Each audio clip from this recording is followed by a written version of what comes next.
আসসালামু আলাইকুম, সবাই কেমন আছেন? আশা করি সবাই ভালো আছেন। আমিও ভালো আছি আলহামদুলিল্লাহ। আজ রবিবার, আমার এখানে এখন বাজে সকাল 7:30, পৌনে 8টা বাজে। সকালে ঘুম ভেঙে গেছে। আমার হাজব্যান্ড তো সকালে নামাজ পড়ে, ওর নামাজ পড়া দেখে আমিও উঠে নামাজ পড়লাম। পরে আর দেখলাম যে ঘুম আসে না। তো কি করব, চিন্তা করলাম সকালে উঠে একটু বারিন্দায় আসি। বাইরে কি ঠান্ডা, কিন্তু ওয়েদারটা অনেক সুন্দর, বাইরে রোদ উঠতেছে কিন্তু প্রচুর ঠান্ডা। তো চিন্তা করলাম সকালে ঘুমিয়ে না থেকে আজকে কি রান্না করব, সকালে ওদেরকে কি নাস্তা দিব সেটাই চিন্তা করতেছি। তো এই যে আমার একটা সারাদিনের ছোট্ট ব্লগ আপনাদের সাথে আজকে শেয়ার করতেছি। আশা করি আমার পুরো ভিডিওটা দেখবেন।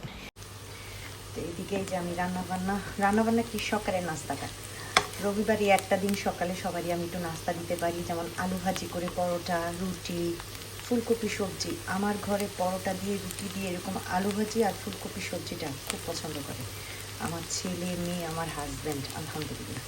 তো আজকে উঠে আলু ভাজি করেছি, এই যে একেবারে কমপ্লিট। আর রান্না তো বসাই দিলাম। এই যে কী রান্না করতেছি আজকে, মুরগির গিরা, কলিজা, পা সব মিলিয়ে এটাকে ভুনা করব, মাত্র বসাইলাম। এইদিকে ওরা সবাই উঠে গেল, আমি পরোটা করে ফেলতেছি।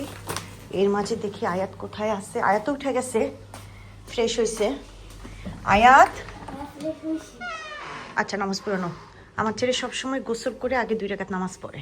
ওকে বাবা, পড়ে নাও। হ্যাঁ, ওইদিকে আমি পরোটা গরম গরম ভাজ দিছি, আর এদিকে এই যে দিতেছি ওদেরকে। আমার ছেলে এখন নিজের হাতে একটু একটু করে খেতে পারে। হ্যাঁ আয়াত, খাও, ঠিক আছে। ওই যে আয়াত আর আয়াতের বাবা চলে যাচ্ছে মসজিদে খাওয়া দাওয়া করে একেবারে। আমার এখানে কিন্তু 10টার বেশি বাজে। আমার ছেলে যদি জানে 10টার বেশি বাজে, ওরে বলছি 10টা বাজেনি, তাহলে ও শুরু করে দিবে দেরি হয়ে গেছে, দেরি হয়ে গেছে। ওই যে চলে যাচ্ছে মনোপাতনে দিয়ে।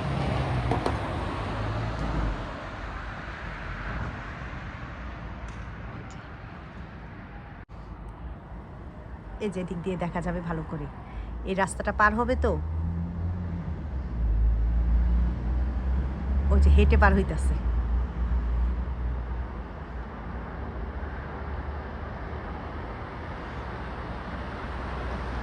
এদিকে আমি নাস্তা নিয়ে বসছি, 10:30 বাজে, সব চলে গেছে। আয়া, স্নেহা জিমে চলে গেছে।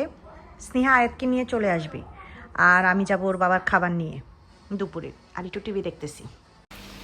তো এদিকে আমার এখানে এখন বাজে দুপুর 1টা। আমি ওর বাবার খাবার নিয়ে বের হয়ে গেলাম, কারণ আয়াত আর স্নেহা চলে আসছে বাসায়। ওদেরকে বাসায় রেখে আমি কয়টা খেয়ে তারপর ওর বাবার খাবার নিয়ে বের হয়েছি। ওর বাবা মানে দুপুরে বাসায় আসে না, এক তো দিন ছোট, আর এই আসা যাওয়াটা ওর বাবার জন্য অনেক কষ্ট হয়ে যায়। তো যে কারণে আমি খাবার নিয়ে আসছি। আর এখানে আসার পরে আমার হাজব্যান্ড আমাকে ভিরস আর কাফি এনে দিল। অলরেডি পৌনে 1টা বাজে, বলছি যে ভাত খেয়ে আসছি, তারপরে বলতেছে তারপরও একটা ভিরস আর কাফি খাও, কারণ তোমার যে ভিরস খুব পছন্দ এটা তো আমি খুব ভালো করে জানি। আমার এখানে এখন বাজে 4টা বাজেনি। তো আমার হাজব্যান্ড গেছে গাড়ি নিয়ে আসতে, যে আজকে সেন্টারে কোনো লোকও নেই, কাস্টমার তো দূরের কথা, সেন্টারে লোক নেই।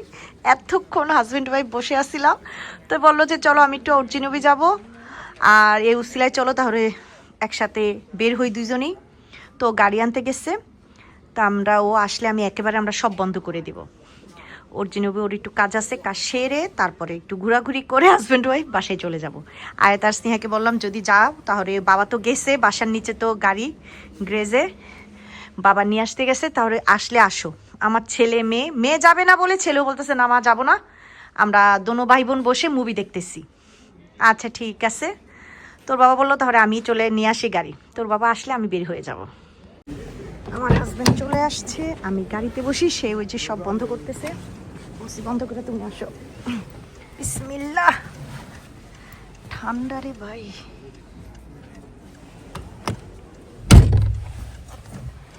এইটা লাগায় দিই।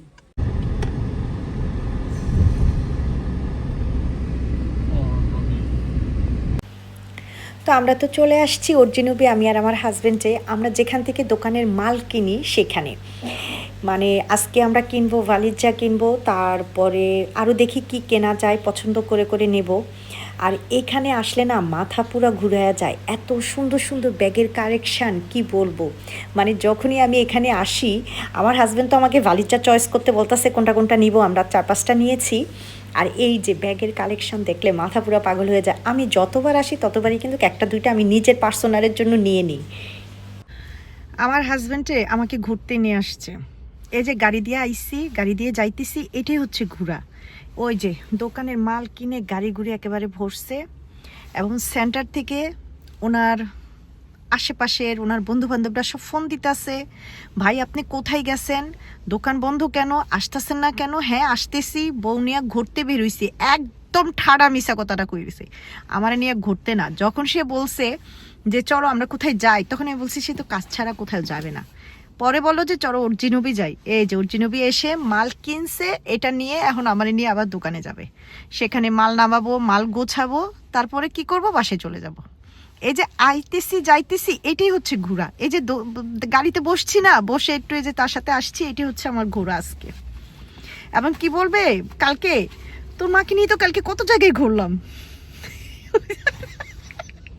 কত জায়গায় ঘুরছো আমারে নিয়া। এই যাইতেছে কি ওই যে আমার নিয়ে বলছে ঘুরবো, এখন যাইবা দোকানে যাইবো। ওই যে দোকানে আমার নিয়ে ঘুরছো না, অনেক জায়গায় ঘুরছো ইসকা। আমরা এই যে সেন্টারে আসলাম, শপে সব মালগুলা নামাইলাম। আমার হাজবেন্ড নামাজ পড়লো, আমি গাড়িতেই বসে আছি, কারণ যে জায়গায় রাখছি যে কোনো সময় মুলতা জরিমানা। যে কারণে বললো যে আমি নামাজ পড়ি, তুমি গাড়িতে বসে থাকো, নামাজ পড়লে সব বন্ধ করে একবারে চলে যাব, থাকবো না আর।